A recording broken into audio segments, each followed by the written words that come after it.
নওগাঁ উপজেলার পরিষদ অডিটোরিয়াম রুমে জেলা প্রশাসক ও উপজেলা প্রশাসন নওগাঁয় আয়োজনে কৃষি ঋণ মেলা উদ্বোধন হয়েছে। আজ ৩ ডিসেম্বর মঙ্গলবার সকাল ১১টা উক্ত মেলার উদ্বোধন করেন জেলা প্রশাসক মোহাম্মদ আব্দুল আওয়াল। এ সময় উপস্থিত ছিলেন সদর উপজেলা নির্বাহী অফিসার SM রবিন শীষ, জেলা কৃষি সর্বসাধারণ অধিদপ্তর উপপরিচালক মোহাম্মদ কালাম আজাদ, বাংলাদেশ ব্যাংক বগুড়া যুগ্ম পরিচালক মোহাম্মদ জুলকার নাইন সহ আরও অনেকে। মেলায় বিভিন্ন ব্যক্তির ১৩ স্টলে অংশগ্রহণ করেন।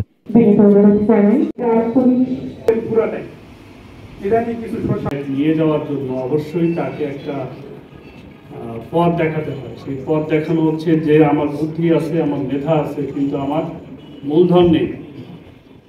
সেই মূলধনের যোগান থেকে হবে, সেটির জন্যই কিন্তু আমাদের বাংলাদেশে রয়েছে বিভিন্ন ব্যাংক।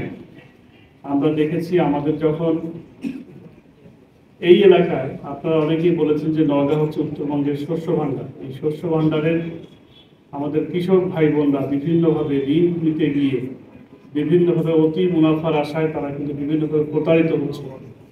আমরা যদি বন্ধু মিতালী ফাউন্ডেশনের কথা চিন্তা করি, আমরা যদি অন্যান্য বিভিন্ন নাম না ধরে NGOর কথা চিন্তা করি, তারা বিভিন্নভাবে মাল্টি লেভেল মার্কেটিংয়ের নামে আমাদের কৃষকদের সঙ্গে প্রতারণা করেছে এবং মূলধন খুইয়েছে। সেক্ষেত্রে আমাদের যে সমস্ত রাষ্ট্রায়ত্ত ব্যাংক এবং বাণিজ্যিক ব্যাংক রয়েছে, তারা কিন্তু প্রতিনিয়ত এই কৃষকদের মধ্যে ঋণ দিচ্ছে।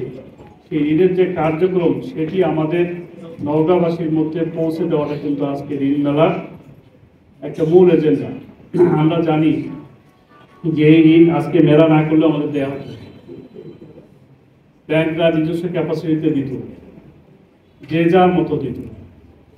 কিন্তু আমরা চাই যে এই ঋণগুলো কোনো না কোনোভাবে একটা অর্গানাইজড হইতে যাক, আমার কৃষক ভাই বোনেরা জানুক, এবং সেই কৃষক ভাই বোনের সফলতা দেখে আর 10 জন কৃষক ভাই বোন নিজেকে উদ্যোক্তা হিসেবে প্রতিষ্ঠিত করার, নিজেকে সফল চাষি হিসেবে প্রতিষ্ঠিত করার অনুপ্রেরণা পান।